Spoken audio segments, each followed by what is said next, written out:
সেই নম্বরে ফোন করুন। আজকের বিষয়ের উপর অজানা অনেক প্রশ্ন থাকতে পারে, সেই প্রশ্নটি করুন এবং জীবন ঘনিষ্ঠ যত ধরনের প্রশ্ন রয়েছে সেই প্রশ্নগুলো আপনারা করতে পারবেন ইনশাআল্লাহ। জি শাইখ, আজকে খুব গুরুত্বপূর্ণ একটি বিষয় নিয়ে আমরা আলোচনা করব ইনশাআল্লাহ, যে মুমিনের জীবনে যাকাতের গুরুত্ব ও তাৎপর্য।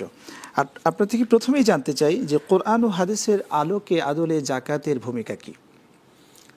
আলহামদুলিল্লাহ ওয়াসসালাতু ওয়াসসালামু আলা রাসূলিল্লাহি ওয়া বা'দ। কোরআন ও হাদিসের আলোকে যাকাতের ভূমিকা। কোরআনে তো প্রায় ৮০-৮২ জায়গায় যেখানে সালাতের প্রসঙ্গ এসছে, প্রায় জায়গাতেই তো সালাতের পরে পরে যাকাতের কথা এসছে। আকিমুস সালাতা ওয়া আতুজ যাকাত আল্লাযীনা ইউকিমুনাস সালাতা ওয়া মিম্মা রাযাকনাহুম ইউনফিকুন। বিভিন্ন ভাষায় সারা কোরআনেই সালাতের সাথে যাকাতকে আল্লাহ তাআলা নিয়ে এসেছেন। এখানে সালাত বেসড অর্থনীতি, আমাদের ইমানদারদের অর্থনীতি হলো সালাত বেসড। সালাত বেসড অর্থনীতি, এটা সূরা তাহার একবারে শেষ পর্বে গিয়ে আল্লাহ বলেছেন যে ওয়ামুর আহলাকা বিস-সালাতি ওয়াসতাবির আলাইহা লা নাসআলুকা রিজকা নাহনু নারযুকুক। যদি সালাত পড়তে পারো, সালাতের উপর অটল অবিচল থাকতে পারো, তুমি তোমার পরিবার, আমি রিজিক দেব। আমি তোমাকে আর কোনো রিজিকের দায় দায়িত্ব তখন দেব না। নবীজি যখন মেরাজে গেলেন তখন তো 50 ওয়াক্ত সালাত ফরজে করে দিলেন। তার মানে এই উম্মত সারাদিন সালাত পড়বে, আমি সারাদিন খাওয়াবো, আর তাদের কোনো ব্যবসা বাণিজ্য কিছুই লাগবে না, সালাত মানে এনাফ হয়ে যেত।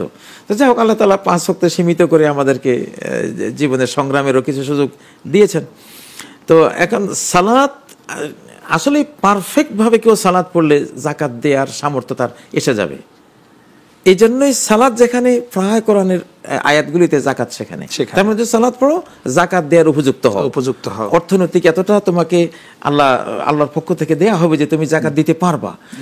আদতে আমরা দেখি যে নবী সাল্লাল্লাহু আলাইহি ওয়াসাল্লাম, আবু বকর সিদ্দিক, হযরত ওমর ফারুকের আমলে এই যে 25টা বছরে এমন হয়েছিল যে যাকাত দাতা লক্ষ লক্ষ, কিন্তু যাকাত খাওয়ার লোক নেই। এমন সালাত পড়েছেন, এমন খুশুর, এমন মানে এমন সালাত পড়েছেন যে মালিকের সাথে সম্পর্ক। তো সালাত মানে তো মালিকের সাথে সম্পর্ক।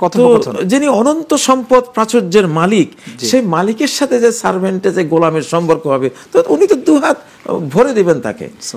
এটা দিয়েছিলেন আল্লাহ তাআলা, তখন উম্মতে মুসলিমাকে দিয়েছিলেন। জি, তো এরকম তো এখনো হবে। তো এই জন্য যাকাত আসলে হলো, এটা সালাত হলো সৃষ্টি আর স্রষ্টার সেতু বন্ধন, আর যাকাত হলো ধনী আর গরিবের সেতু বন্ধন। আল্লাহ তাআলা একটা রেখেছেন নিজের সাথে সম্পর্কের জন্য, আরেকটা রেখেছেন সৃষ্টির সাথে সেতু বন্ধনের জন্য। যাকাত ধনী আর গরিবের সেতু বন্ধন। আর যাকাত ও কান্তারাতুল ইসলাম, এই জন্য বলা হয় যাকাত হলো ইসলামের সেতু বন্ধন। এটা হলো দুই গ্রুপের মধ্যে একটা সেতু বন্ধন তৈরি করে। অর্থাৎ ধনী তার ধন সম্পদ সে যে লাভ করেছে, এই জন্য তার জীবনটা একটু উচ্চাঙ্গীন জীবন, হাই সোসাইটির জীবন। এখন গরিবদের সাথে তার একটা ডিস্টেন্স বা একটা দূরত্ব তৈরি হয় সাধারণত। তখন গরিবদের মনের সেই ডিস্টেন্সটা বা ওই দুঃখ বেদনা তাকে দেখে দেখে যে আফসোসটা হতে পারে, যাকাতের মাধ্যমে ওইটা সলভ হয়ে যায়। ফলে তারা দর্শক কে আছেন? আসসালামু আলাইকুম, নাম বলে আপনার প্রশ্নটি করুন। আসসালামু আলাইকুম ওয়া রাহমাতুল্লাহ। হুজুর, আমি পাবনা থেকে আব্দুল জব্বার বলছিলাম। জি জি, আপনার প্রশ্নটি করুন প্রিয় ভাই। আমি হুজুর, প্রশ্ন হচ্ছে, 3টে প্রশ্ন আছে আমার। প্রথম প্রশ্ন হচ্ছে, জি প্রশ্ন হচ্ছে যে মা বোনেরা যে রোজা থাকা অবস্থায় মাথায় কাপড় থাকে, সারা শরীর ঢাকা থাকে, মুখ বের করা থাকে, তাতে রোজার কি ক্ষতি হয় কিনা? ওকে। আর একটা প্রশ্ন হচ্ছে, এই যে রোজা থাকা আযানের সময় আর ক্যালেন্ডারে এই এর সময় আলাদা। আমি আযানের আগে খাইছি, ওই মানে আর নির্ধারিত যে সময় থাকে ওই সময় আমি খেতে পারিনি, কিন্তু আযানের আগে খাইছি। আচ্ছা ঠিক আছে, আপনার প্রশ্ন আমরা বুঝতে পেরেছি। দুটি প্রশ্ন ইনশাআল্লাহ। একটা প্রশ্ন আছে হুজুর, একজনকে সালাম দিলে, জি জি শুনছি। একটা প্রশ্ন হুজুর, একজনকে সালাম দিলে যদি না শুনে আবার সালাম দিতে হয়, নাকি বলবো যে হুজুর আসসালামু আলাইকুম, না বলবো যে আমি সালাম দিয়েছি, কোনটা বলবো? ওকে, খুব চমৎকার 3টি প্রশ্ন আপনি করেছেন। আমরা খুব সংক্ষেপে এই প্রশ্ন 3টির উত্তর হুজুর আপনার থেকে আগে শুনে আসি, দর্শক যেহেতু অপেক্ষায় রয়েছেন। প্রথম প্রশ্নটা হচ্ছে মা বোনেরা যে মাথায় কাপড় চোপড়ের বিষয়টা রয়েছে রোজারত অবস্থায়, সেক্ষেত্রে রোজার কোনো প্রবলেম হবে কিনা। দ্বিতীয় প্রশ্ন ছিল যে আজানের আগে খাওয়া।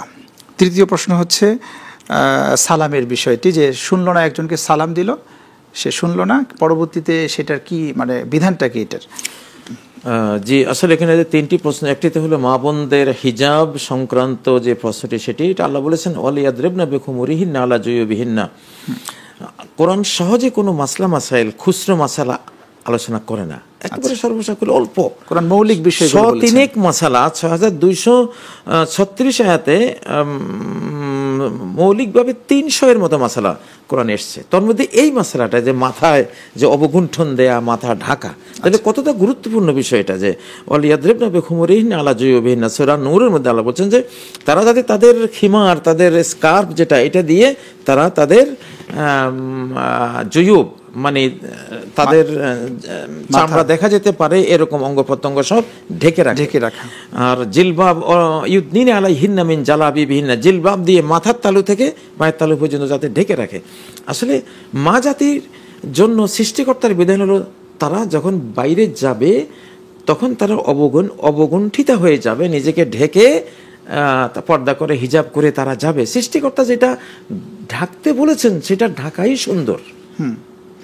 সৃষ্টিকর্তা যেটা যেভাবে তিনি বলেন, তিনি যেহেতু স্রষ্টা, তিনি যেটা যেভাবে বলবেন সেটাই সেভাবে সুন্দর। এখন এটা কিন্তু এক ধরনের ফরজ, এটা ফরজ অবশ্যই ফরজ। এখন সিয়াম একটা ফরজ, তার হিজাবও আরেকটা ফরজ। এখন সিয়ামের ফরজ পালন করতে গিয়ে তিনি যদি আরেকটা ফরজ লঙ্ঘন করেন তাহলে সিয়াম অবশ্যই মারাত্মকভাবে ক্ষতিগ্রস্ত হবে। দ্বিতীয় প্রশ্ন ছিল যে আজানের আগে খাওয়ার বিষয়টা, মানে ইফতারের মিন এটাই সম্ভবত করেছে। যেহেতু একটি হাদিসে রয়েছে যে আজান হলে কেউ হয়তো পানি পান করে শেষ করতে পারেনি, মুয়াজ্জিন এই সময় আজান দেয়া শুরু হয়েছে, নবীজি বলছেন তুমি গ্লাস রেখে দিও না, তোমার পিপাসার প্রয়োজনটা, পানি পানের প্রয়োজনটা পূরণ করে ফেলো, সময় একটু আছে, আজান শুরু হলেও সময় আছে। কেন? হাত্তা ইয়াতাবাইয়ানা লাকুমুল খাইতুল আবিয়াদ, কোরআনের শব্দ হলো সুবহে সাদেক তাবাইয়ুন, খুব ক্লিয়ার হওয়া। তো আজান তো হয় খুব ক্লিয়ারের আগেই, রেখা প্রস্ফুরিত হওয়ার সাথে সাথে পূব আকাশে একটু শুভ্র রেখা ফুটলেই মুয়াজ্জিন আজান দিয়ে ফেলে। আর আজকের বিজ্ঞানের যুগে তো আরো সূক্ষ্ম, কিন্তু কোরআনের হলো একটু স্পেস দেওয়া আছে, হাত্তা ইয়াতাবাইয়ানা, মানে রাতের আধার থেকে সুবহে সাদেক যাতে খুব ক্লিয়ার হয়, খুব স্পষ্ট হয়। তো খুব স্পষ্ট হতে গেলে মুয়াজ্জিন আজান দেওয়ার পরেও দেখা গেল খুব স্পষ্ট হয় না, স্পেস একটু থাকে। স্পেসটা থাকার কারণে মুয়াজ্জিন আজান দিচ্ছে, অসুবিধা নেই, আপনি আপনার যে পানি পান করা বা যেটুকু বাকি আছে আজানের ভিতরে শেষ করে ফেলবেন। এটা একটা বিধান। আর একটা ছিল 3 নম্বর প্রশ্ন যে সালামের বিষয়টা, আপনাকে সালাম দেয়া হলো, আপনি শুনলেন না, সেই ক্ষেত্রে উনি নিজেকে বিব্রত বোধ করতে পারে, আবার কি সালাম দিবে কিনা এই বিষয়? হ্যাঁ, তিনি যদি না শুনেন তাহলে তা আবার তিনি দেবেন। জি, আবার তিনি দিবেন, যাতে শ্রোতা যে যাকে সালাম দেওয়া হয়েছে তিনি কনফার্ম হতে পারেন যে আমাকে সালাম দেওয়া হয়েছে, তখন তিনি উত্তর নেবেন। ওকে, গুড। আমরা খুব চমৎকার বিষয় জাকাতের মধ্যেই ছিলাম, আপনি জাকাতের বিষয়ে আলোচনা করছিলেন। সব মিলে কোরআন এবং সুন্নাহর আদলে জাকাতের যে বিষয়টা আপনি উপস্থাপন করলেন, সেখানে আমি আরেকটা প্রশ্ন আপনার কাছ থেকে জানতে চাই যে কোন কোন মালের উপর মূলত হচ্ছে জাকাতটা ফরজ? যেসব আসলে কোন কোন মালের উপরে, যেমন আমরা একটা ফোন নিয়ে আসি। জি, আচ্ছা। প্রিয় দর্শক, আসসালামু আলাইকুম, কে আছেন আমাদের সাথে? আসসালামু আলাইকুম হুজুর। ওয়া আলাইকুম আসসালাম। বোন, আপনার আমার দুইটা প্রশ্ন আছে। জি, নাম বলে প্রশ্ন করুন। আমি রুনা সুলতানা, চট্টগ্রাম থেকে। জি, চট্টগ্রামের বোন, আপনি প্রশ্ন করুন। আচ্ছা, বেশি অস্থিরতা যখন লাগে আর কি, কিচ্ছু ভালো লাগে না, তখন কোন আমল আছে? আর আরেকটা প্রশ্ন, পিঠটা কখন দিতে হয় এক্স্যাক্টলি, মানে আমি কি এখনই দিয়ে ফেলতে পারবো, এরকম কোন সিস্টেম আছে? ওকে, জাযাকাল্লাহ, খুব চমৎকার দুটি প্রশ্ন করেছেন। আমরা এই দুটি প্রশ্নের উত্তর এখনই দেব ইনশাআল্লাহ। একটা অস্থিরতার বিষয়, সেক্ষেত্রে আমল আছে কিনা এটা আগে নিয়ে আসি। জি, আসলে মানব মনটা আল্লাহর স্মরণ না পেলে অস্থির হয়ে ওঠে। পাপাচার বা সমাজের যেসব সমস্যা, অর্থাৎ আল্লাহ বিরোধী যে সমাজগুলো বা যে পরিবেশগুলো থাকে, এগুলোতে মন অস্থির হয়। তো কোরআনিক সমাধান হলো আলা বিযিকরিল্লাহি তাতমাইন্নুল কুলুব। সূরা রাদ আল্লাহ বলেছেন যে জেনে রাখো তোমরা একমাত্র শুধুমাত্র আল্লাহর স্মরণেই এই পিপাসার্ত হৃদয়গুলো প্রশান্তি লাভ করে। মাছ যেমন পানি না পেলে সে মারা যায়, মানুষের মনটা মাছের মতোই, আল্লাহর স্মরণ হলো তার সাগর, আল্লাহর জিকির হলো তার সাগর। সুবহানাল্লাহ, আলহামদুলিল্লাহ, লা ইলাহা ইল্লাল্লাহ, আল্লাহু আকবার, আস্তাগফিরুল্লাহ বা কোরআন তেলাওয়াত। আল্লাহর জিকিরই হলো তার প্রাণ, তার বেঁচে থাকার উপকরণ, খোরাক। জি, তো কলবের এই খোরাকটা দিলে অস্থিরতা থাকে না, সে প্রশান্তি লাভ করে। এটা তাতমাইন্নুল কুলুব। ডিপ্রেশন, টেনশন, অশান্তি সব দূর হয়ে যাবে যদি তুমি জিকির শুরু করো, আল্লাহ তাআলা স্মরণ শুরু করো। এই জন্য নবী সাল্লাল্লাহু আলাইহি ওয়াসাল্লাম যখনই কোনো অস্থিরতা, কানে যে হাজ্জাবাহু আমরুন ফাজা ইলা সালাহ, সালাত তো আল্লাহ জিকিরের জন্য করা হয়, তিনি চূড়ান্ত অস্থিরতায় কোনো অবস্থায় পড়ে গেলে সাথে সাথে সালাতে তিনি চলে যেতেন, অশান্তি চলে যেত, জিকির শুরু করতেন, অশান্তি চলে যেত। এখান থেকে আরেকটি প্রশ্ন আমি উস্তাদ করতে চাই। অনেকেই হালকা জিকির, মাসিক জিকির, সাপ্তাহিক জিকির নিয়ে আসে।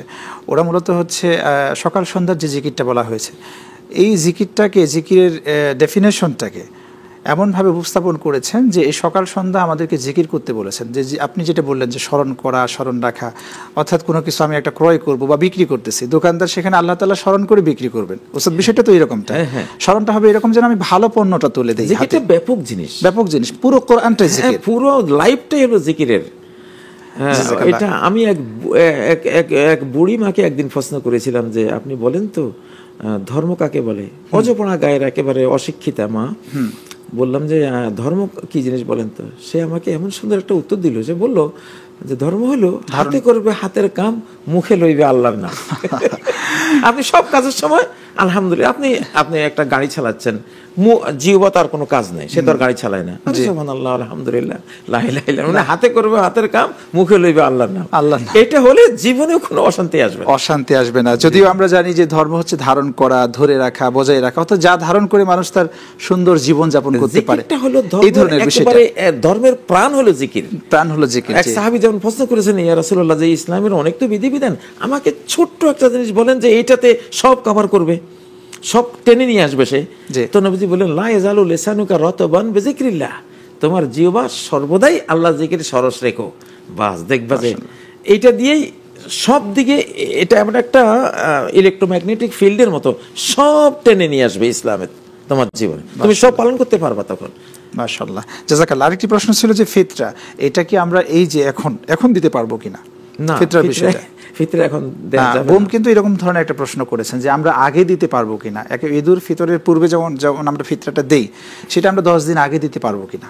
না, এটা সহিহ বুখারীতে আব্দুল্লাহ ইবনে ওমর থেকে ফিতরা অধ্যায়ে বর্ণিত হয়েছে যে কুন্না নুআদ্দি যাকাতুল ফিতর ক্বাবলাল ঈদ বিয়াউমাইন, সর্বোচ্চ ঈদের 2 দিন আগে থেকে শুরু করা যায়। আচ্ছা, ঈদের 2 দিন আগে, কিন্তু একবারে সুন্নাহ মুস্তাহাব হলো ঈদের দিন। ওকে, এটা যাকাতুল ফিতর ঈদের দিন। ফামান আদ্দাহা ক্বাবলাল ফরিদা ফাহিয়া যাকাতুন মাকবুলা, যদি কেউ ঈদের সালাতের আগে আদায় করে দেয় ঈদের দিন বা সর্বোচ্চ 2 দিন আগে থেকে, তাহলে এটা আল্লাহর কাছে মকবুল, ফরজ একটা যাকাত হয়ে গেল। ওমান আদ্দাহা বাদাল ফরিদা ফাহিয়া সাদাকাতুম মিনাস সাদাকাত, আর যদি ঈদের নামাজের পরে দেয় তাহলে নরমাল সাদাকা হয়ে গেল, এটা আর ফরজের মর্যাদা পেল না। তার মানে 5 দিন 10 দিন আগে দেওয়া যাবে না? না, 2 দিন, সর্বোচ্চ 2 দিন, সর্বোচ্চ 2 দিন আগে থেকে শুরু করা। অর্থাৎ ঈদের আবহে আপনি ঢুকে গেলে, ঈদের ইমেজ শুরু হয়ে গেছে, ঈদের আনন্দ অলরেডি, সাধারণত 1-2 দিন আগে তো ছুটিও হয়, ছুটি ছাটা ঈদের একটা আমেজ শুরু হলো। এটা তো সাদাকাতুল ফিতরটা হলো আল্লাহর জিয়াফতে মিসকিন গরিবদেরকে শরীক করার একটা দান। তো সেটা তো ঈদের পর্বের সাথে রিলেটেড, ঈদ উৎসবের সাথে সম্পৃক্ত এই সাদাকাতুল ফিতরটা। অতএব ঈদের বর্ডারে যখন আপনি ঢুকলেন, ঈদের আমেজের মধ্যে যখন প্রবেশ করলেন, তখন থেকে আপনি এটা দিতে পারবেন। জাযাকাল্লাহ, খুব চমৎকার শুনছিলাম। আপনার কাছে আরেকটি প্রশ্ন রেখে যাই, আমরা একটা বিরতিতে যাব, যে কোন কোন সম্পদে যাকাত দেয়া যাবে সেই বিষয়টা আপনার থেকে জানবো ইনশাআল্লাহ। তবে একটি বিরতি নিয়ে আসি। প্রিয় দর্শক, আপনারা দেখছেন গ্লোবাল টেলিভিশনের বিশেষ আয়োজন ক্লেমন প্রেজেন্টস প্রশ্ন উত্তরে রমজান, পাওয়ারড বাই টুইং। দেখতে থাকুন, একটি বিরতির পর ফিরে আসছে ইনশাআল্লাহ।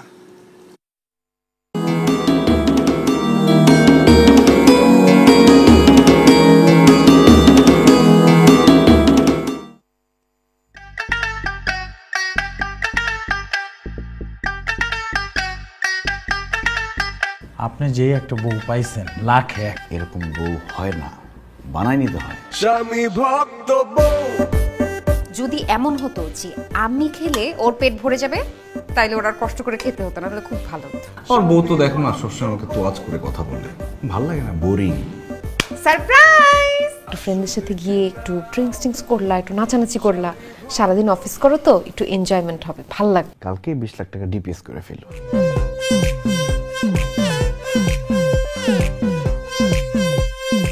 জামাই হইল গিয়া বিরাট বড় কইলালা মানুষ। তোমাকে নিয়ে আমি চা কফি খেতে যাবো না, ফুল কোর্স ডিনারে যাব। দাও তো চুমু দাও। মানে বিয়ে করছো দেখে তোমার একটা গার্লফ্রেন্ড থাকবে না, এটা কি হয় বলো? তুমি যদি বিয়ে না করো তাইলে কিন্তু আমি একদম সুইসাইড করব।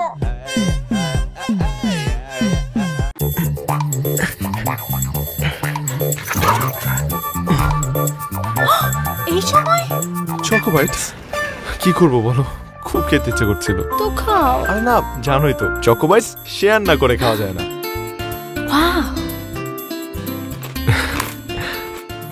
ক্রাঞ্চি বিস্কিটে চকো চিপস ভরা চকো বাইটস, শেয়ার না করে খাওয়া অসম্ভব। আরে প্লিজ যাও। এটা হয়ে গেল তো কালকে। ওকে, কাল দেখা হচ্ছে কিন্তু।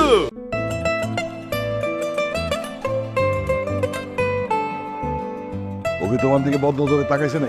আরে না, ওইরকম কিছু না। আর আমার যদি কিছু হয় তোমার তো কিছুই আসে না, তুমি তো আমাকে ভালোবাসো না। তোমার ফ্যামিলিতে কেউ পাগল টাগল আছে নাকি? কাম করে খেতের ভাবলা জমিদারে বলা বোম্বাই মরে চিনে না। শোনাবি, তোমার আর আমার এক হওয়া মানে আকাশ মাটি এক হওয়ার সমান।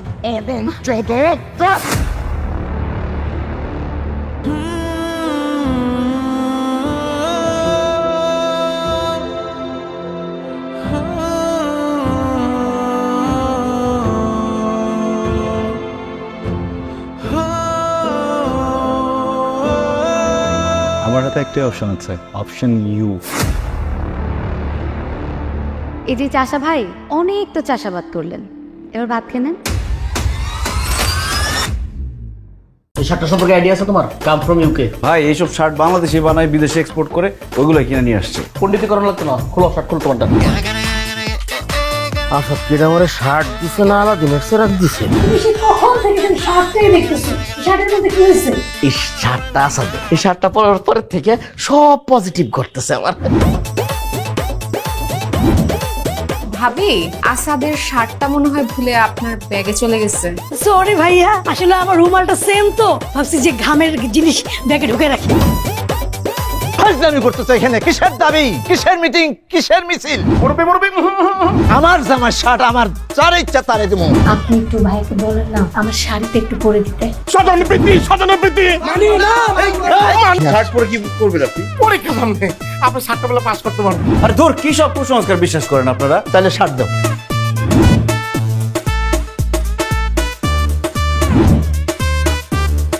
শার্টের ধান্দাবাজি শিগগির ডাকো। মানে আপনারা না হুজুগে বাঙালি, মানুষকে মাথায় উঠাতে সময় নেন না, আবার মাথা থেকে ছুঁড়ে ফেলে দিতে সময় নেন না। একটা জিনিস শুনে রাখেন, লাইফে শর্টকাট বলে কিছু নাই।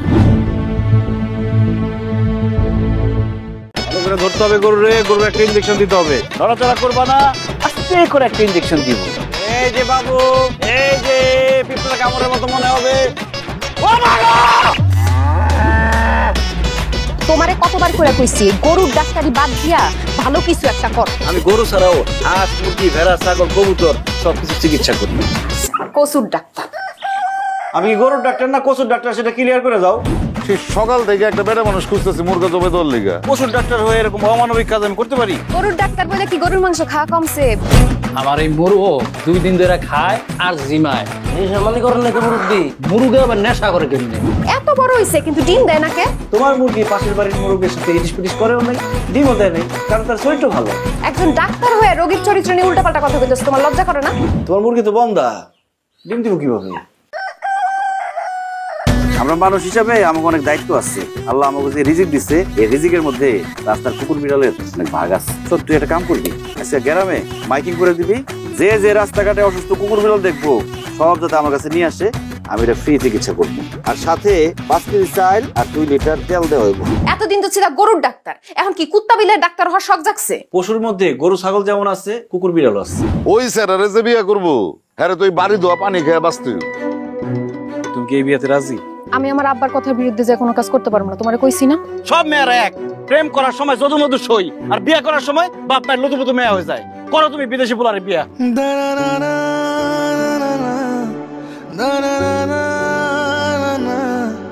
da na na na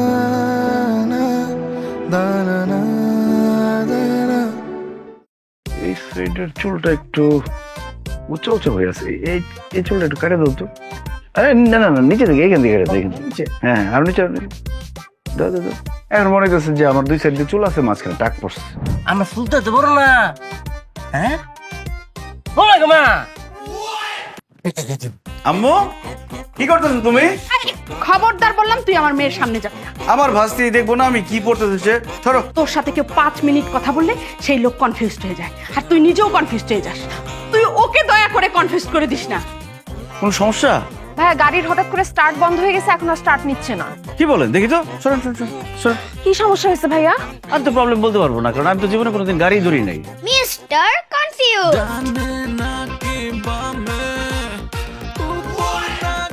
কি ব্যাপার ভাই, আপনি আমার পিছন পিছন দৌড়াইতেছেন কেন? ও মা গো মা, দৌড় না দিতাম তাহলে তো আমার মাথা উপর পড়তো। আরে দৌড় দিছি, হঠাৎ করে আমার একটা কথা মনে পড়ে গেছে। আমার ভাবি আমার ভাস্তির জন্য চিপস নিয়ে যাইতে বসছে, আমি ভুলে গেছিলাম, এই জন্য দৌড় দিছি। এরপর থেকে কোনো কিছু আনতে হলে আমাকে স্পেসিফিকলি বলবা কোনটা লাগবে। শুধু শুধু আমার দোষ হয় সবকিছুতে। ওর ট্রিটমেন্টটা একটু তুমি করে দাও। জানো না তো, ওর যন্ত্রণায় আমাদের পুরো পরিবার আমরা অস্থির হয়ে গেছি। এই আপনি এখনো যান নাই? আমি আজকে থেকে এখানেই থাকবো। এই ছাদে থাকবেন? খোলা আকাশের নিচে? আমাকে কনফিউজ করা ট্রাই করেন না, আমি কনফিউজড হচ্ছি না।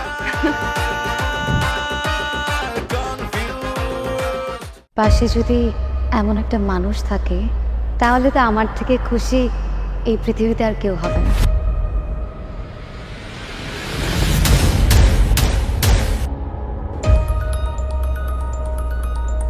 কারণ দেখতে চাও নেশা হচ্ছে দুনিয়ার সবচেয়ে থেকে ভয়ঙ্কর নেশা। আমি তো তোমার না দেখে বেশি দিন থাকতে পারিনি। আমিও না ঠিকভাবে খাওয়া দাওয়া করতে পারি না, জানো। রাতে ঘুম আসে না, কোনো কাজ মন দিয়েও করতে পারি না। আমি জানি তুমি আমার ছাড়া বেশি দিন থাকতে পারবো না, এই জন্য তো চলে আসছি।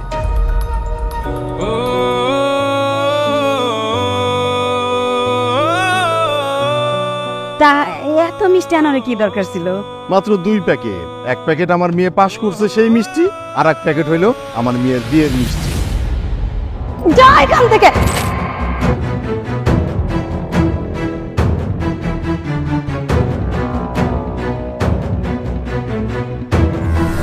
জানি না তোমার সাথে আর আমার কখনো দেখা হবে কিনা। এই বিল্ডিং গুলোর মালিক না জানি কত টাকার মালিক, আমার কি কখনো এত টাকা হবে? সুখ না কিনতে পাওয়া যায়, এটা খুঁজে নিতে হয়। মোটা চাল, মোটা কাপড় আর মাথার উপরে ছাদ, ইটস নট এনাফ। বিদেশ ঘুরতে পারবে না, সেই অ্যাবিলিটি তো তার নাই। তোর জামাই ফকিনি ছোট লোক, তোর একটা বাজার করে নিয়ে আসছে আমার বাসায়। এই যে 20 টাকার ফুল প্রেমের সময় খুব ভালো লাগে, বিয়ের পরে 20 টাকার ফুল ফুল মনে হয় না, কাটা মনে হয়। কাটাই পুরোটা না, কাটাই ভরা।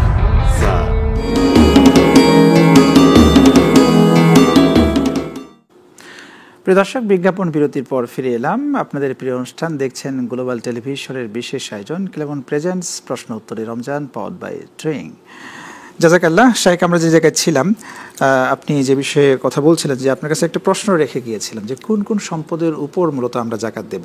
জি, সাধারণত সোনা রূপা এবং টাকা যেই অবস্থাতেই থাকুক না কেন, রূপা যদি 52 তোলা হয়, স্বর্ণ যদি 7.5 ভরি হয়, টাকা যদি রূপা অথবা স্বর্ণের নিসাব পরিমাণ হয়, আমাদের ওলামায়ে কেরাম রূপাকেও ধরেছেন। যদিও সহি কথা হলো, দলিলের ভিত্তিতে স্ট্রং কথা হলো যে জাকাতের যতগুলি নিসাব আছে সবগুলি স্টাডি করে দেখা যায় রূপার যে টাকার যে ভ্যালু মাত্র 1000 টাকার মতো ভরি, 52 তোলায় 52,000 টাকা। এটার সাথে যেমন গরুর নেশাব হলো 30টা গরু, 30টা গরুর দাম কত? কমপক্ষে 10-12 লক্ষ টাকা হবে, কমপক্ষে হবে। হ্যাঁ হবে। তারপরে ছাগলের নেশাব কত? 40টা হলে 40টার দাম তো 8-10 লক্ষ টাকা হবে, তাই না? তারপরে উটের জাকাত কত? 5টা উট হলে, 5টা উটে এক একটা উটে 1-1.5 লক্ষ টাকা করে আছে। তাহলে ওগুলির সাথে যদি আমি হিসাবটা করি, রূপার সাথে যায় না। রূপার এখন আন্তর্জাতিক কখনোই তাকে জাকাত দিতে হবে না। জি জি, নবী সাল্লাল্লাহু আলাইহি ওয়াসাল্লামের যুগে রূপার স্বর্ণ কাছাকাছি ছিল মূল্য, এখন আর সেটা নাই। এর জন্য স্বর্ণের জাকাতকেই এখন স্বর্ণকেই এখন আমরা যদি মাপকাঠি ধরি, স্ট্যান্ডার্ড ধরি, তাহলে সেটা ঠিক আছে। তো স্বর্ণের যে 7.5 ভরির দাম কত? প্রায় 9-10 লক্ষ টাকা, তাই না? তো এই পরিমাণ টাকার যে কোনো সম্পদ হলে আমরা সম্পদ হলে মানে সেটা যদি বেচাক বিক্রির জন্য হয়, হ্যাঁ কেনা বেচার জি জি, কুন্না নুমার আন নুখরিজ যাকা মিম্মান উইদ্দু লিল বাই, সাবিরা বলতেন যেটা বেচাক বিক্রির জন্য রেখে দিয়েছি সেটা জমিন হতে পারে, জমিন বেচা বিক্রি আমরা করি তাহলে সেটার মূল্যের উপরে যাকাত দিতে হবে। ফ্ল্যাট হতে পারে, আমি ফ্ল্যাট বেচা বিক্রি করি তাহলে সেটার উপরে যাকাত হবে। আমি গাড়ি ব্যবসা করি, জাকাত হবে। কিন্তু একটা ইন্ডাস্ট্রি, একজনের 1000 ইন্ডাস্ট্রি আছে, ইন্ডাস্ট্রির উপরে কোনো জাকাত নাই। 1000 প্রাইভেট কার বা গাড়ি আছে, এগুলো দিয়ে সে ব্যবসা করে, ভাড়ায় খাটায়, এগুলোর উপরে কোনো জাকাত নাই। ওগুলোর থেকে যে আর্ন হবে, যে আয় হবে, সে আয়ের উপরে জাকাতটা দেবে। আচ্ছা, তো আর ওসুরের ক্ষেত্রে জাকাতের আওতায় তো অবশ্যই ওসুরও আসে। হ্যাঁ ওসুর আসে। আমরা একটা ফোন নিয়ে আসি। জি জি জাযাকাল্লাহ। জি প্রিয় দর্শক আসসালামু আলাইকুম, কে আছেন আমাদের সাথে? আমার নাম আব্দুল মতিন, পাবনা। পাবনা, আব্দুল মতিন ভাই। জি প্রিয় ভাই, আপনার প্রশ্নটি করুন। নাম বল, জি নাম বলে প্রশ্ন করুন। মতিন ভাই নাম বলেছেন, আপনি প্রশ্ন করুন। আমি নাম আব্দুল মতিন, পাবনা। জি জি, রাসূল সাল্লাল্লাহু আলাইহি ওয়াসাল্লাম মিরাজ থেকে নামাজ আসলেন, রোজা করতে গেছিলেন। জি আপনার প্রশ্ন কি? রোজা কিভাবে আসলেন? ওকে ঠিক আছে, আপনি আমাদের সাথেই থাকুন, আমরা চেষ্টা করব আপনার প্রশ্নের উত্তর দেওয়ার জন্য। আমরা এই প্রশ্নটার উত্তরটা একটু খুব সংক্ষেপে আমাদের আজকে জি, রোজা কিভাবে আসলো? রোজা একেবারে আদিকাল থেকেই, একেবারে ইসলামের মানব জাতির শুরু থেকে কামা কুতিবা আলাল লাযিনা মিন ক্বাবলিকুম, তোমাদের পূর্ববর্তীদের উপর এটা লিখিতভাবে ফরজ করা ছিল। এটা একেবারে আদম আলাইহিস সালামের যুগ থেকে এটা আছে। জাযাকাল্লাহ। জি জি জি, এই আমরা যেহেতু জাকাতে আছি, যে জায়গায় এখন প্রশ্নটা করতে চাই যে ওস্তাদ, মানব সমাজে অভাব এবং অভাবজনিত অশান্তির হাত থেকে মানুষকে রক্ষা করার জন্য এই জাকাতের বিধানটা, এটা একটা উদ্দেশ্য, জাকাতের সুনির্দিষ্ট উদ্দেশ্য। আপনার থেকে যে প্রশ্নটা করতে চাই, যে জানতে চাই যে কি পরিমাণ জাকাত দেওয়া প্রয়োজন। আসলে আমরা যখন একজন মানুষকে জাকাত দিই, এখন তো দেখি 1000, 2000, 10,000 এরকমটা দিচ্ছে, যে আসলে কি পরিমাণ জাকাতটা দেওয়া প্রয়োজন? হ্যাঁ, খুব জরুরি একটা প্রশ্ন। কিন্তু আমাদের সমাজে এটার প্রতি খেয়াল রাখে না। হয়তো 500 টাকা, 1000 টাকা দিয়ে দেয়, এটা কিন্তু জাকাত দেওয়ার সিস্টেম না। জাকাত দেওয়ার সিস্টেম হলো দেখতে হবে জাকাত যাকে আমি দিচ্ছি সে কি কোনো শিল্পকর্ম করে খেতে পারবে। একটা ট্রাক্টর কিনে দিলে, একটা ট্রাক কিনে দিলে, তাকে একটা কিছু ধরিয়ে দিলে সে এটা করে আর সে হাত পাততে হবে না, লোকটা এমন যোগ্য কিনা, কর্মক্ষম কিনা। যদি সেটা হয়, এজা আওতাই তুমি ফাগনো, হয়তো তোমার একবারে কমন ইসলামী সাম্রাজ্যে আইন করে দিয়েছিলেন, যখন জাকাত দেবা ধনী বানিয়ে দেবা, যাতে করে আর কোনোদিন হাত পাততে না হয়। এখন যে ছেলেটা ট্রাক চালাতে পারবে, ট্রাক্টর চালিয়ে সে তার জীবিকা নির্বাহ করতে পারবে, তাকে আমি একটা ট্রাক্টর কেনার জন্য যে 10 লক্ষ 15 লক্ষ টাকা লাগে, জাকাত থেকে সেটা দিয়ে দিতে হবে। তাহলে সমাজের একজন দরিদ্র ধনী হয়ে গেল। আচ্ছা, এটা হলো একটা শ্রেণী যারা কাজ করে জীবন চালাতে পারে, তাদেরকে এই পরিমাণ পুঁজি দিয়ে দিতে হবে জাকাত থেকে, যেটা দিয়ে তার সারা জীবন সুন্দর চলবে। আর একটা গ্রুপ হলো যেমন এতিম, অনাথ, বিধবা, পঙ্গু, অন্ধ, ওরা কোনো কাজ করতে পারবে না, এদেরকে দিতে হবে মানে জাকাত সানাতিন, এক বছরের তাদের হিসাব করতে হবে, 1 বছর তার সংসার চালাতে কত হাজার বা কত লাখ টাকা লাগে, পুরো যেহেতু জাকাত হলো বাৎসরিক, তাকে 1 বছরের জীবিকা দিয়ে দিতে হবে, যাতে কারো কাছে হাত পাততে না হয়। কারণ এটা জাকাত তো ফরজ তার জন্য। তাহলে জাকাত দেন না, আপনি 12 মাসের জন্য 12টা চেক দিয়ে দিলেন, তার মান্থলি খরচ হয় কত? আপনি দেখলেন যে 30,000 টাকা, আপনি 30,000 টাকা আকারে 12টা চেক দিয়ে দিলেন। এই জাকাত দেওয়ার সিস্টেম হলো এটা, যে আপনি সমাজ থেকে দারিদ্র্য বিমোচন করবেন। সমাজে যারা কাজ করে খেতে পারবে না তাদেরকে সারা বছরের রিজিক জাকাত থেকে দিয়ে দেবেন। ওকে, আরেকটা প্রশ্ন। এখন সবার জাকাত তো আবার এই পরিমাণ হয় না, এত বেশি হয় না। এই জন্য তো জাকাতের মূল নিয়ম হলো সরকার কালেক্ট করে। হ্যাঁ হ্যাঁ, জি জি, আচ্ছা ইনশাআল্লাহ। প্রিয় দর্শক আসসালামু আলাইকুম, কে আছেন আমাদের সাথে? নাম বলে প্রশ্ন করুন। আসসালামু আলাইকুম দর্শক, কে আছেন? হ্যালো, আসসালামু আলাইকুম। ওয়ালাইকুম সালাম। জি, আপনার প্রশ্নটা করুন, নাম বলে। আমার নাম হচ্ছে আঞ্জুয়ারা। আঞ্জুয়ারা, প্রিয় বোন, আপনার প্রশ্নটি করুন।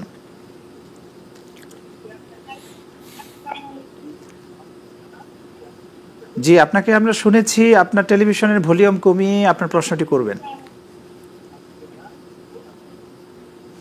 আমার বাবা মারা গেছে, আমার বাবা তো রোজা করতে পারলো না, ডিসেম্বরের 27 তারিখে মারা গেল।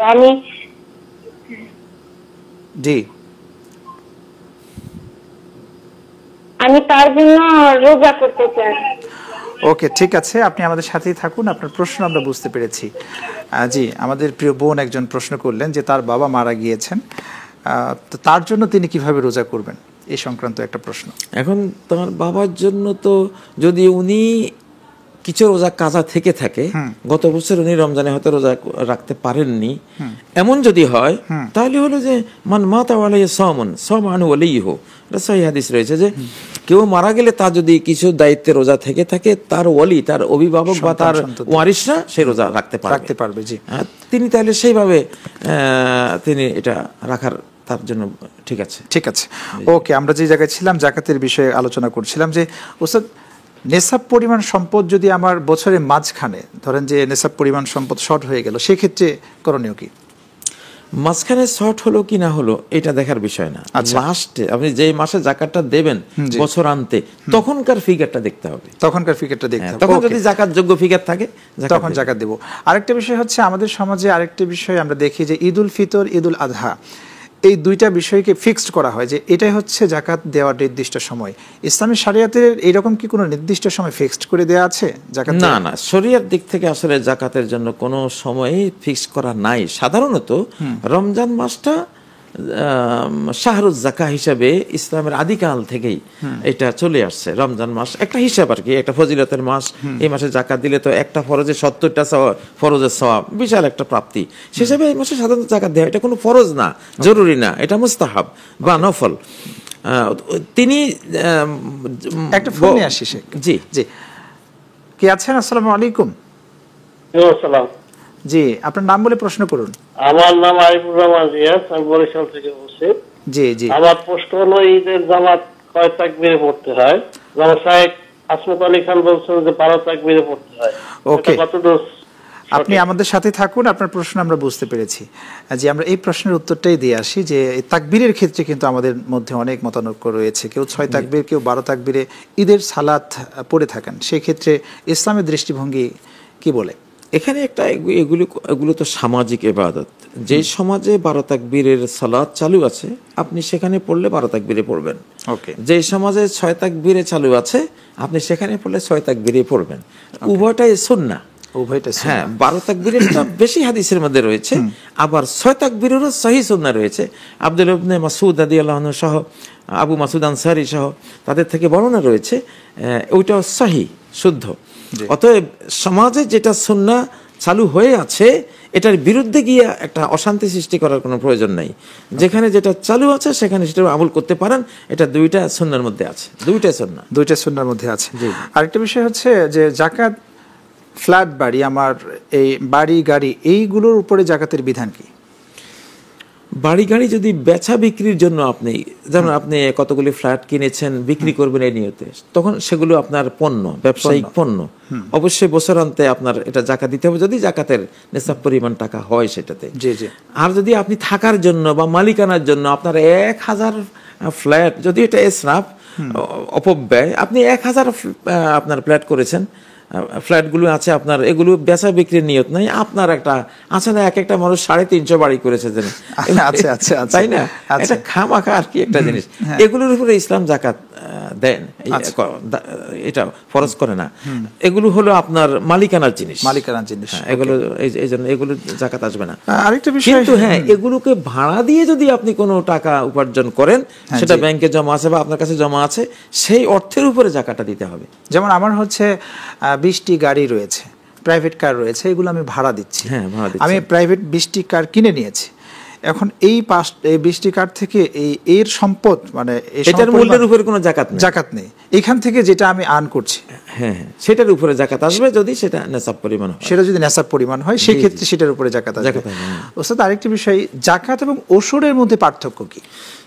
জাকাত আর ওশরে তেমন কোনো পার্থক্য নেই, আসলে দুইটাই জাকাত। একটা হলো জাকাত জরুর, মানে ক্ষেত ফসলের জাকাত। আচ্ছা, তো একটা পার্থক্য হলো, শব্দগত পার্থক্য নাই, তবে দেয়ার ক্ষেত্রে পার্থক্য আছে। জাকাত, সম্পদের জাকাত, যেগুলো ব্যবসায়িক পণ্যের বা সোনা রূপা টাকার জাকাত, সেটা বছরে একবার, এজা হালা আলাইহিল হাউলু, যখন বছর শেষ হবে একবার দিতে হবে। আর ফসলের জাকাত হলো যত খন্দ, যতবার হবে ফসল, আপনি 4 বার হলো আপনার খেতে তাই না? মানে যখন একবার আলু হলো, একবার ধান হলো, যতবার হবে ততবার 10 ভাগের 1 ভাগ বা 20 ভাগের 1 ভাগ আকারে সেটা দিতে হয়।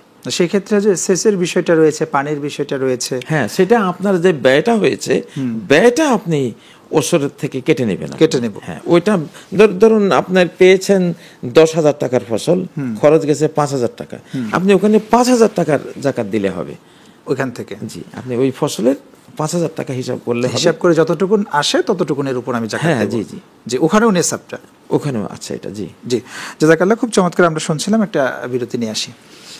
প্রিয় দর্শক, আপনারা দেখছিলেন গ্লোবাল টেলিভিশনের বিশেষ আয়োজন ক্লেমন প্রেজেন্টস প্রশ্ন উত্তরে রমাদান, পাওয়ার্ড বাই টুইং। দেখতে থাকুন, একটি বিরতির পর আবার ফিরে আসছি।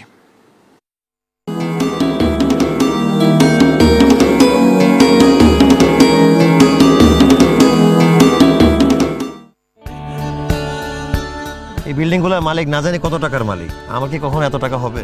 সুখ না কিনতে পাওয়া যায়, এটা খুঁজে নিতে হয়। মোটা চাল, মোটা কাপড় আর মাথার উপরে ছাদ, ইটস নট এনাফ। বিদেশ ঘুরতে পারবে না, সেই অ্যাবিলিটি তো তার নাই। তোর জামাই ফকিন্নি ছোট লোক তোর একটা বাজার করে নিয়ে আসছে আমার বাসায়। এই যে 20 টাকার ফুল প্রেমের সময় খুব ভালো লাগে, বিয়ের পরে 20 টাকার ফুল ফুল মনে হয় না, কাটা মনে হয়, কাটাই পুরোটা না, কাটায় ভরা। 5 লাখ। আমি যদি বিক্রি হই, তোমাদের দেওয়ার রেটে আমি বিক্রি হব না। আমার বিক্রি করার রেট আমি নিজেই নির্ধারণ করব। তুমি কিভাবে বুঝলে আমার এই ব্র্যান্ডের এই গাড়িটাই পছন্দ? আমি জানতাম আমার মেয়ে কখনোই ভুল করতে পারে না। আমার আগে ফুলের গন্ধ ভালো লাগতো, এখন লাগে না। আমারও এখন টাকার গন্ধ ছাড়া কিছুই ভালো লাগে না। চলো তোমাকে একটা ডক্টর দেখাই। তুমি কি ভাবতেছেন পাগল হয়ে গেছি?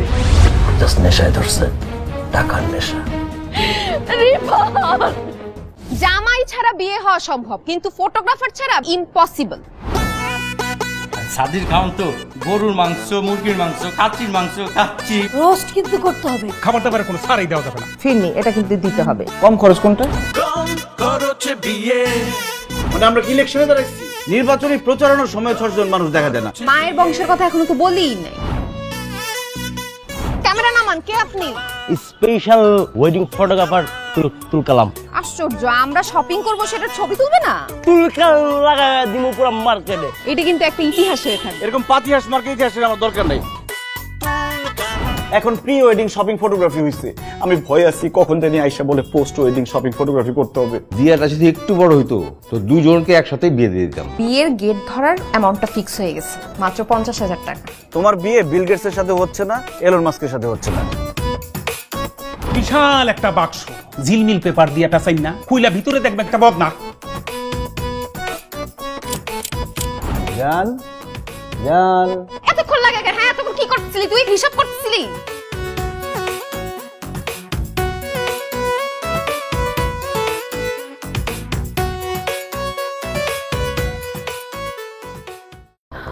খালি মামা মামা খরচ কা।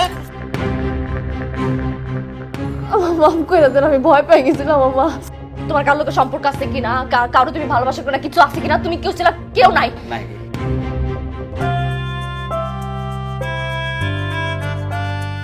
তুমি আমার জান। ফেসবুকে পরিচয় হয়েছে, তাতে বুঝা গেলি যে পোলাটা খুব ভালো। তোমার অনেক ভালোবাসি। তুই অন্যকে কথা কইতে হাত সারাদিন মোবাইলের মধ্যে যে ঢুইকা থাকো, কি করো আমি জানি না।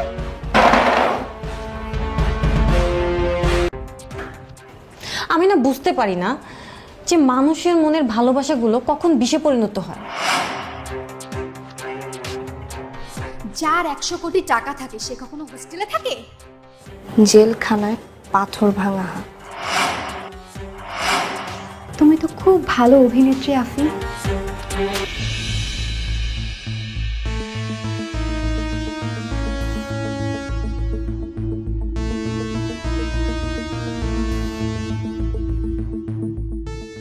ড্রামা করবি না, একদম ড্রামা বন্ধ কর।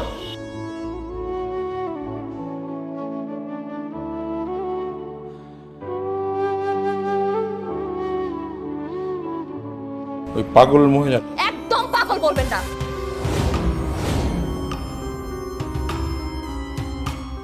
শাস্তি সেই পাবে যে তার অনুগত। অলিতে গলিতে মানুষ ফিট করে দিতে হবে, মানুষ লাগা দিতে হবে, সব জায়গায় লিফলেট থাকবে, বড় কইরা রিফাতের ছবি থাকবে, বুঝছো? ম্যাডাম সেইটা ঠিক আছে, তাইলে এখন লিফলেটের মধ্যে কি লিখুন? লেখো হারানো বিজ্ঞপ্তি।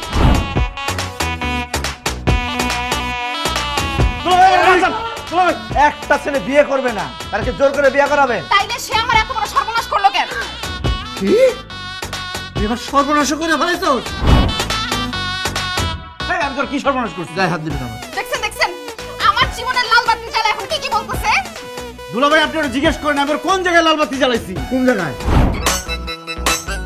ওরা হচ্ছে স্পেশাল ফোর্স সিসিটিভি। সিসিটিভি মানে? তুমি সারাদিন কি করো, কই কই যাও, কাদের সাথে আড্ডা দিয়ে বেড়াও, সবকিছু ওরা আমাকে রিপোর্ট করবে আর আমি সাথে সাথে আঙ্কেলকে রিপোর্ট করব। কি এটা? হ্যাঁ কেন না শেরানি, এই জিনিস পড়ার যোগ্যতা কারো হয় 20 বছরে, কারো হয় 40 বছরে, আবার কারো সারা জীবনেও হয় না। তোমার যোগ্যতা হয়েছে, ধরো এখন তুমি পড়ে ফেলো। এই বিয়ে সংসার আমার ভালো লাগে না, এইসব আমি পড়বো না, ফালাম যা। ও মা গো মা, হাই দেখি করলা। ওই ছেলের আমি ত্যায্য করুন, ত্যায্য। আপনি আপনার ছেলের সব দায়িত্ব আমার উপর ছেড়ে দেন। তুমি বিয়ে করো, তোমার মঙ্গল হবে। এই মেয়ের যদি আমি বিয়ে করি, বাসর করে লাথি দিয়ে আমার খাটে থেকে ফেলে দিব। এখন তো বাসা থেকে পালা যাওয়ার চেষ্টা করতেছি, কয়েকদিন পরে দুনিয়া থেকে একবারে চলে যাবো।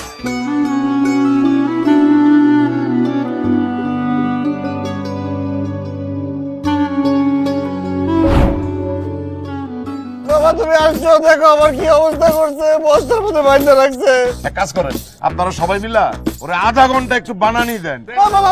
আমি বিয়ে করবো, আমি বিয়ে করবো, আমি বিয়ে করবো, তাসবিকে বিয়ে করবো। কবুল না বলে তো তুমি কোথাও যেতে পারবে না। ইস, কবুল শোনার জন্য একদম অস্থির হয়ে গেছে। রিফাত তো পালায়ে গেছে, রিফাত আবার পালায়ে গেছে। আরে রিফাত দাঁড়া। দেখ কাজটা কিন্তু ঠিক হইতেছে না।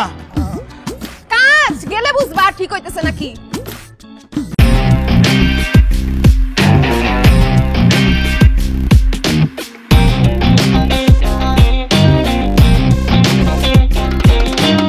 যখনই প্যারা লাগে, কাজ কামে প্যারা লাগে, লাইফের ব্যাটারি ডাউন হয় চার্জ।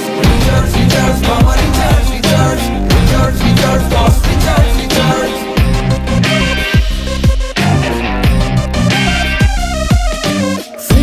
ফিল নাও দাও বকুড়াও, রঙের দুনিয়া নাচে উথাল পাথাল।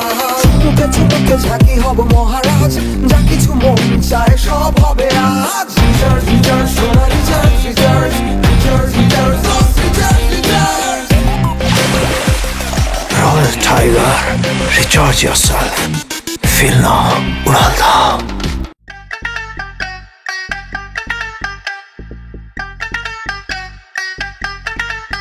আপনি যে একটা বউ পাইছেন, লাখে এক। এরকম বউ হয় না, বানাই নিতে হয়। স্বামী ভক্ত বউ। যদি এমন হতো যে আমি খেলে ওর পেট ভরে যাবে, তাইলে ওর আর কষ্ট করে খেতে হতো না, তাহলে খুব ভালো হতো। আর বউ তো দেখো না সবসময় আমাকে তোয়াজ করে কথা বলে, ভাল লাগে না, বোরিং। সারপ্রাইজ! একটু ফ্রেন্ডদের সাথে গিয়ে একটু ড্রিঙ্কস করলা, একটু নাচানাচি করলা, সারাদিন অফিস করো তো, একটু এনজয়মেন্ট হবে, ভাল লাগবে। কালকে 20 লাখ টাকা ডিপিএস করে ফেলো।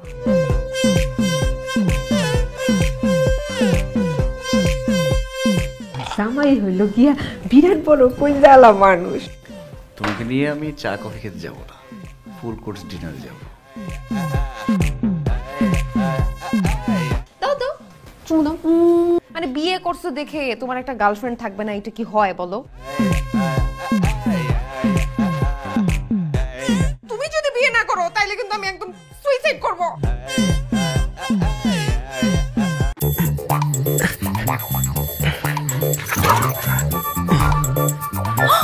এই সময় চকোবাইটস কি করব বলো, খুব খেতে ইচ্ছে করছিল তো খাও। আরে না, জানোই তো চকোবাইটস শেয়ার না করে খাওয়া যায় না। ওয়াও, ক্রাঞ্চি বিস্কিটে চকো চিপস ভরা চকো বাইটস, শেয়ার না করে খাওয়া অসম্ভব। আরে প্লিজ যাও, এটা রয়ে গেল তো কালকে। ওকে, কাল দেখা হচ্ছে কিন্তু।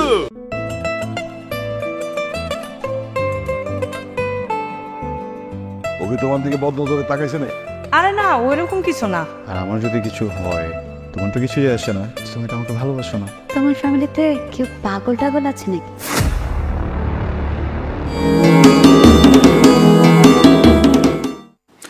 প্রিয় দর্শক, বিরতির পর ফিরে এলাম আপনাদের প্রিয় অনুষ্ঠানে। আপনারা দেখছেন গ্লোবাল টেলিভিশনের বিশেষ আয়োজন ক্লেমন প্রেজেন্টস প্রশ্ন উত্তরে রমজান পথ বাই টুইং।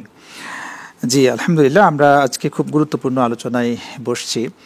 জাকাতের গুরুত্ব নিয়ে আমরা আলোচনা করছি। খুব গুরুত্বপূর্ণ প্রশ্নের উত্তর আপনি দিয়েছেন আলহামদুলিল্লাহ।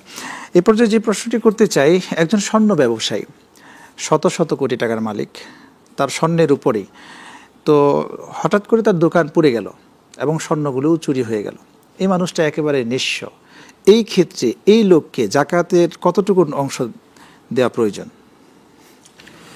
এটা আসলে তো তার যেটা ঋণগ্রস্ততা হয়েছে অলগা আর মিন, সেটা অবশ্যই ঋণগ্রস্ত হয়ে গেছে এখন, তাই না? জি, সম্পদ হারিয়ে। তো গারেমিন যে খাতটা আছে, অর্থাৎ ঋণগ্রস্তকে জাকাত দিতে হবে। এখন তার যতটুকু ঋণ আছে রাষ্ট্র চাইলে ততটুকুই জাকাত খাত থেকে তাকে দিয়ে দিতে পারে, যত কোটি টাকাই হোক, 100 কোটি টাকা হতে পারে, সেটা হতে পারে। জাকাত তো সরকারের কাছে বিপুল জাকাত থাকে সাধারণত, যদি সেটা থাকে সে পুরোটাই আদায় করতে পারে, এতে কোনো বাধা নেই। সাধারণ মানুষের মতো তো তাকে জাকাত দিলে হবে না, না হবে না। সে তো তার তো বিশাল একটা সাগরে পড়া মানুষ, সাগরে পড়া মানুষ, সেখান থেকে উদ্ধার করতে হবে, সেখান থেকে উদ্ধার করতে হবে। অর্থাৎ এটা হলো পরিবেশ অনুযায়ী, হ্যাঁ পরিবেশ অনুসারে, যার যার মাত্রা অনুসারে তাকে দিতে হবে, জাকাতটা দিতে হবে। আর এখনকার সমাজে আমরা দেখি যে শাড়ি, লুঙ্গি, তারপরে 100, 200, 500 এই যে বিষয়গুলো রয়েছে, জাকাত মূলত আসলে এই সিস্টেম, এটার জন্য হলো নফল সাদাকা। শাড়ি দিবেন, জাকাত দিবেন, 500, 1000, এগুলি হলো নফল সাদাকা। কিন্তু জাকাত হলো একটা দারিদ্র বিমোচনের জন্য, যাতে সমাজে দরিদ্র লোক না থাকে, তাদেরকে অর্থনৈতিকভাবে তাদেরকে একেবারে আপনি স্বাবলম্বী করে দিবেন। এটা হলো জাকাতের লক্ষ্য উদ্দেশ্য, সুনির্দিষ্ট উদ্দেশ্য। জাযাকাল্লাহ। খুব আমরা এখানে ফিরবো সুনির্দিষ্ট উদ্দেশ্য ইনশাআল্লাহ। একটা ফোন নিয়ে আসি। জি প্রিয় দর্শক, কে আছেন? আসসালামু আলাইকুম। ওয়ালাইকুম আসসালাম। আসসালামু আলাইকুম। ওয়ালাইকুম আসসালাম। আপনার নাম বলে প্রশ্ন করুন। মোহাম্মদ আব্দুল জয়পুরহাট কালাই থেকে বলছিলাম। জি প্রিয় ভাই, আপনার প্রশ্নটি করুন। প্রশ্ন হচ্ছে, আমার যে আলুর ফসল আমাদের থেকে, যে আলুর ফসলের ওষুধ দিতে হবে কিনা। এবং ওকে, আমরা বুঝতে পেরেছি আপনার প্রশ্নটি। ওষুধের বিষয়টা তিনি বললেন যে আলুর ফসল, এখন তো ব্যাপক হারে আলু হচ্ছে, ইদানিংকালে আমরা দেখলাম যে আলুর দামও অনেক, সেই ক্ষেত্রে এই ফসলের ওষুধ দিতে হবে কিনা? অবশ্যই দিতে হবে, কারণ 16.5 মণ হলে 5 অসাক পরিমাণ, অর্থাৎ 16.5 মণ হয়ে গেলেই জাকাত স্টার্ট হবে। জাযাকাল্লাহ। 16.5 মণের কম হলে, 15 মণ হলে জাকাত লাগবে না, বা শুধু 16 মণ হয়েছে জাকাত লাগবে না। কিন্তু 16.5 মণ হলেই করলে 10 ভাগের 1 ভাগ, 10 ভাগের 1 ভাগ তাকে জাকাত দিতে হবে। ওকে, আলহামদুলিল্লাহ, আমরা বুঝতে পারলাম। আমরা যে জায়গায় ছিলাম, জাকাতের একটা সুনির্দিষ্ট উদ্দেশ্যের বিষয়ে আমরা ছিলাম, যে আপনি বলতেছিলেন যে মানব সমাজে অভাব এবং অভাবজনিত অশান্তির হাত থেকে মানুষকে রক্ষা করা, এটা একটা জাকাতের সুনির্দিষ্ট উদ্দেশ্য। তো সেই ক্ষেত্রে আসলে আমরা আজকের সমাজে দেখি যে শাড়ি, লুঙ্গি, এই সমস্ত বিষয়গুলো দিয়েই মানুষে সারতে চায়। আসলে এটা খুবই দুঃখজনক একটি বিষয়। অনেক সময় দেখা যায় শাড়ি, লুঙ্গি খুবই নিম্নমানের, জাকাতে কোনো নিম্নমানের জিনিস দেওয়ার কোনো অধিকার নেই। অন্তত পক্ষে মিডিয়াম মানের হতে হবে, একেবারে উচ্চাঙ্গীন না হলেও অন্তত মিডল ক্লাস, যেটা মধ্যম মানের, এটা অবশ্যই হতে হবে। নাহলে এটা একটা, আল্লাহ তাআলা এটাকে নিষেধ করেছেন, ওয়ালা তায়াম্মামুল খাবিসা মিনাত তুনফিকুন, যে আল্লাহর পথে দিতে গিয়ে যেটা একদম নিম্নমানের, এটা তোমরা দিও না। এটা তোমাকে দিলে তো তুমি এটা গ্রহণ করবে না, জি পছন্দ করবে না, পছন্দ করবে না। হ্যাঁ, খুব চমৎকার বলছিলেন। এখন অবস্থাটা এমনটাই যে জাকাত দেওয়া হচ্ছে, তার একদিনেরও খাবার হয় না, 1 সপ্তাহেরও হয় না, 1 মাস তো দূরের কথা, 1 বছর তো আরো দূরের কথা।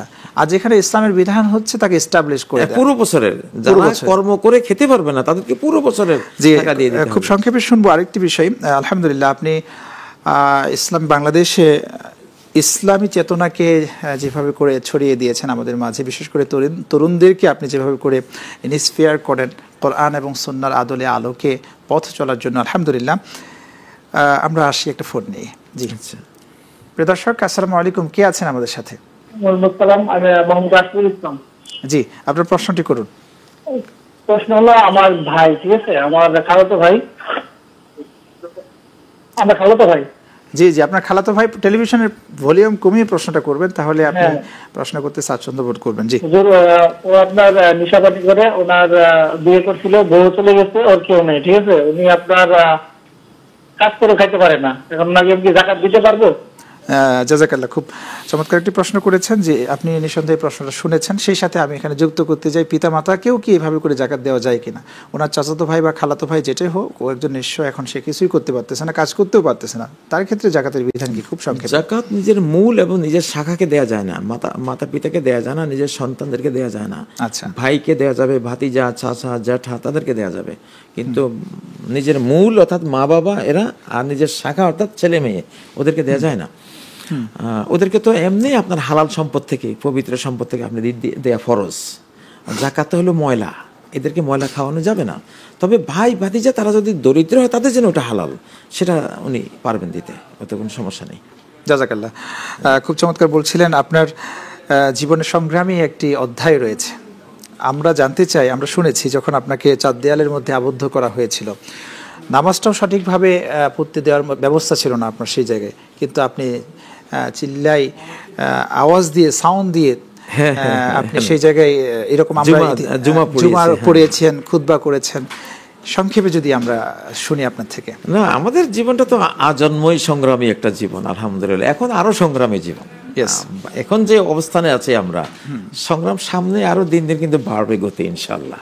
জি, এটা যতটুকু গতি দিতে হবে আমরা দেবো ইনশাআল্লাহ। ইনশাআল্লাহ এই বাংলাদেশকে আমরা চির স্বাধীন, চির উন্নত, মমশীর একটি দেশ হিসেবে বিশ্বের বুকে আমরা স্থাপন করবো ইনশাআল্লাহ। ইনশাআল্লাহ আমরা কলোনি নই, আমরা দাসদাসী নই, এটা প্রমাণ করে দেবো ইনশাআল্লাহ। তো জেলখানায় আমরা স্বাধীনচেতা ছিলাম, আমরা আসলে সেখানেও আমাদের যে বিধিবিধান, জাতীয় মুসলিম জাতীয় যে সংস্কৃতিগুলো, যে সালাতগুলো, আমরা বীর দর্পে সেগুলো সেখানে পালন করেছি। আমার মনে আছে আমি খুব সাউন্ড করে, মাইক তো নেই, সেটা ওরা দেয় না, তো সাউন্ড যাতে যত দূর মুসল্লি আছে রুমে রুমে তো বন্দি, তারা যাতে সাউন্ডটা পেতে পারে, খুব হাই ভলিউম দিয়ে আমরা সেই জুমার খুতবা দিতাম বা সেখানে ইমামতি করতাম। তো আলহামদুলিল্লাহ। তো আসলে আপনাদের তো কথাও রেখে শান্তি ওরা পায়নি, যেখানেই গিয়েছেন সেখানেই দাওয়াতি কাজ ছড়িয়ে দিয়েছেন, আলহামদুলিল্লাহ। আমাদের এক একটা সেজদা ছিল এক একটা হাতিয়ার, এক একটা অ্যাটম বোম। আমরা সেজদায় গিয়ে যে কি করতাম, সৃষ্টিকর্তাকে দিয়ে হামলা চালাইতাম আমরা সেজদার মধ্যে গিয়ে, যে আমরা বন্দি, তুমি আমাদের হয়ে আক্রমণটা চালাও। আসলে নাস্তা নাবুদ করে দিয়েছি আমরা সেজদায় গিয়ে গিয়ে। ইমানদারের এক একটা সেজদা ওরা সর্বনাশ, এইটা পৃথিবীতে কোনো হাতিয়ার করতে পারবে না, তার সেজদার মধ্যে সে যা করতে পারবে। আমার তো মনে আছে, আমার এমন কোন সেজদা আমি দেই না জেলখানায় যে সেজদা আমি একটা আক্রমণ ছাড়াই নাই ফেসিবাদের উপরে। আহা, আলহামদুলিল্লাহ, খুব চমৎকার। আসলে আপনি ওইভাবে যেভাবে করে আপনার কথাগুলো আমরা শুনেছি, আমাদের তরুণ সমাজ এখান থেকে অনেক ইন্সপায়ার হয়েছে। আপনাকে অসংখ্য মোবারকবাদ জানাচ্ছি। লাস্ট একটা ফোন নিয়ে আসি। প্রিয় দর্শক কে আছেন? আসসালামু আলাইকুম। আসসালামু আলাইকুম, প্রিয় দর্শক কে আছেন আমাদের সাথে? আসসালামু আলাইকুম। জি, শুনছি। হ্যাঁ, আমার 50 লাখ টাকা ছিল। দর্শক, আপনাকে আমরা ক্লিয়ার শুনছি না। বলতেছি যে আমার 50 লাখ টাকা ছিল, সেই টাকা আমি ব্যবসায় খাটাইছি। আচ্ছা, সেখান থেকে যে আয়টা আসছে ওটা দিয়ে আমি টাকা দিতে পারবো? ওকে, আপনার কথা আমরা বুঝতে পেরেছি। আপনার যে খাতাটা আমার খুবই সংক্ষেপে এই প্রশ্নের উত্তর আমরা চাই। আমরা আপনার প্রশ্ন দর্শক বুঝতে পেরেছি, খুব সংক্ষেপে উত্তর দিতে হবে। 50 লক্ষ টাকা উনি হচ্ছে একটা প্রশ্ন করেছেন যে উনি ব্যবসায় খাটিয়েছেন, ওই 50 লক্ষ টাকা থেকে আয়ের বিষয়টা কিভাবে উনি জাকাত দিবেন? খুবই সংক্ষেপে। 50 লক্ষ টাকা যে পণ্য আছে ওনার, ফ্ল্যাট হোক, দোকানের সামগ্রী হোক, সেটা মূল্য হিসাব করে জাকাতটা দেবেন। জি, প্রফিট টফিট সব সহ লাস্ট ফিগার বছর শেষে কত, সেটার উপরে তিনি জাকাত দেবেন। আর 50 লক্ষ টাকা এখন 60 লক্ষ টাকা হয়েছে, 60 লক্ষ টাকার উপর উনি জাকাত দেবেন। নগদ টাকা আর দোকানে পণ্য আছে বা গাড়ি কিনা আছে বা ফ্ল্যাট কিনা আছে, অর্থাৎ কেনা দ্রব্য যা আছে 50 লক্ষ, যেহেতু উনি বলেছেন এটা ব্যবসায়িক কাজে খাটিয়েছেন, অতএব ওনার ব্যবসায়িক পণ্য বিকৃত অথবা অবিকৃত যা আছে সেটা হিসাব করবেন, আর প্রফিট কত হয়েছে সেটাও হিসাব করবেন। টোটালটার উপরে উনি শতকরা 2.5 টাকা হারে জাকাত দিয়ে দেবেন। লাখে 2.5 হাজার টাকা শতকরা 2.5 টাকা করে। জাযাকাল্লাহ, অসংখ্য ধন্যবাদ। আপনি আজকে আমাদেরকে সময় দিয়েছেন। গ্লোবাল টেলিভিশনের এই আয়োজন আপনার কাছে কেমন লাগলো? খুবই ভালো লাগলো আলহামদুলিল্লাহ। দীর্ঘ সময় আসলে ইসলামী একটা বিষয় নিয়ে আলো বিতরণের যে একটা আয়োজন এখানে থাকতে পেরে, তো যেহেতু রমজান এমনি স্পিরিচুয়াল একটা মাস, আধ্যাত্মিক মাস, তো আধ্যাত্মিক কাজেই তো ছিলাম আলহামদুলিল্লাহ। এটা তো ভালো লাগারই জিনিস বিষয়। আলহামদুলিল্লাহ। জি, জাযাকাল্লাহ, আপনাকে অসংখ্য ধন্যবাদ আমাদেরকে সময় দেওয়ার জন্য। আপনাকে মোবারকবাদ। আলহামদুলিল্লাহ। প্রিয় দর্শক, আপনারা এতক্ষণ দেখলেন গ্লোবাল টেলিভিশনের বিশেষ আয়োজন ক্লেমন প্রেজেন্টস প্রশ্ন উত্তরে রমজান পাওয়ার্ড বাই টুইং। আজ এই পর্যন্ত বিদায় নিচ্ছি। তবে বিদায়ের শেষে আমরা আল্লাহ সুবহানাহু ওয়া তাআলার কাছে মোনাজাতে হাত তুলব। চাইলে আপনারাও আমাদের সাথে অংশগ্রহণ করতে পারেন। জি, আমরা দুরূদ শরীফ পড়ি। আল্লাহুম্মা সাল্লি আলা সাইয়্যিদিনা মুহাম্মদ আন-নাবিয়্যিল উম্মিয়্যি ওয়া আলিহি ওয়া সাল্লিম। আল্লাহুম্মা সাল্লি আলা সাইয়্যিদিনা মুহাম্মদ আন-নাবিয়্যিল উম্মিয়্যি ওয়া আলিহি ওয়া সাল্লিম। اللهم آمين. ربنا ظلمنا أنفسنا وإن لم تغفر لنا وترحمنا لنكونن من الخاسرين. رب اجعلني مقيم الصلاة ومن ذريتي ربنا وتقبل دعاء. ربنا اغفر لي ولوالدي وللمؤمنين يوم يقوم الحساب. آمين. ربنا آتنا في الدنيا حسنة وفي الآخرة حسنة وقنا عذاب النار. رب ارحمهما كما ربياني صغيرا. اللهم رب ارحمهما كما ربياني صغيرا. اللهم حاسبني حسابا يسيرا. اللهم حاسبنا حسابا يسيرا. رب اشرح لي صدري ويسر لي أمري واحلل عقدة من لساني يفقهوا قولي. رب العالمين, আজকে পবিত্র মাহে রমাদানের চতুর্থ রমাদান। রব্বুল আলামিন, আজকে এমন একজন আলেমকে নিয়ে, উস্তাদকে নিয়ে তোমার শাহী সাড়ে দুটি হাত তুলেছি, যিনি বাংলাদেশের আলেম সমাজের মুকুট। রব্বুল আলামিন, তার উসিলাই আমাদের এই গ্লোবাল টেলিভিশনের আয়োজন তুমি তোমার সন্তুষ্টির জন্য কবুল ও মঞ্জুর করে নাও।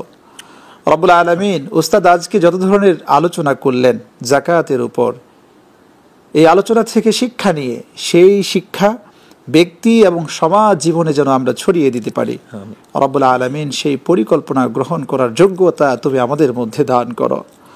রব্বুল আলামিন, আমাদের উস্তাদকে তুমি নেক হায়াত দান করো, তার মাধ্যমে এই জাতি যেন কোরআন সুন্নাহর আলোয় উদ্ভাসিত হয়, সেরকম একটি নেক হায়াত তুমি তার মধ্যে দান করো। রব্বুল আলামিন, সব মিলিয়ে আমাদের তারাবি, আমাদের ইফতার, আমাদের সেহরি, সকল আমলগুলো তোমার শাহী সারে কবুল ও মঞ্জুর করে দাও। সুবহান রাব্বিকা রাব্বিল ইজ্জাতি আম্মা ইয়াসিফুন ওয়া সালামুন আলাল মুরসালিন আলহামদুলিল্লাহি রাব্বিল আলামিন। বাকি লা ইলাহা ইল্লাল্লাহু মুহাম্মাদুর রাসূলুল্লাহ সাল্লাল্লাহু